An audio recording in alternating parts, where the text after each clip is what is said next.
By the time we got to Concal, there was fire everywhere, more fire than we could deal with. The winds were so erratic, there's so much dry fuels, there's so much brush and so much dead and down timber from past fires, and just the drought situation that we're in around here.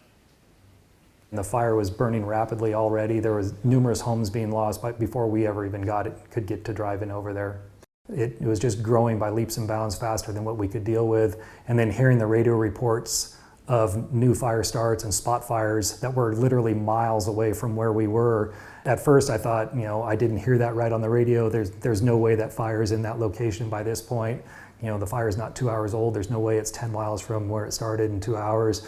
But in reality, it really was. I made a phone call to my wife while we were driving and said, hey, where you at? She had told me she had just dropped my daughter off at school. And I said, well, there's a fire burning. It doesn't look good. Get back to the house and get the dog and load up one carload of what you feel are important belongings and get out, don't go back. I had no communication with her after that. I made the one phone call and then wasn't able to get a hold of her for better part of a day and a half. This is probably the worst fire conditions I've seen in my career. I've been doing this since 1989. I've never seen a fire burning this rapidly, moving this quickly, advancing like it is. And for it to be doing it at 7:30, 8 o'clock in the morning is unheard of. We're not in the heat of the day. What's going to happen come the heat of the day? There was other folks that were fleeing in an absolute panic, crying and screaming at us as they drove by, telling us that we needed to do more, and we were already doing everything that we could. I had a general idea that it was lined up with going to my home. I mean, I knew the trajectory that it was aimed at. I knew the way the winds were blowing from, and I knew it was aiming towards my home. I just never thought it would get that far. In a situation that we were in here in this firefight, to sit there and think about and focus on your home was a moot point when entire streets and entire neighborhoods were burning down. There was nothing you could do to go and save your one home without writing off dozens of homes behind you. The next morning, my house was gone.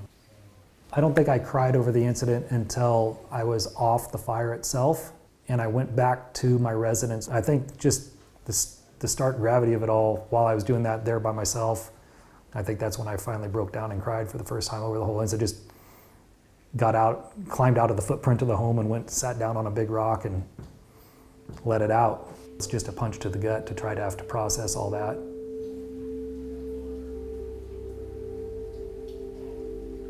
Two-thirds of Paradise Police Department lost their homes. Several California Highway Patrol officers that are out of the Chico office lost their homes. Several Highway Patrol officers out of the Oroville office lost their homes.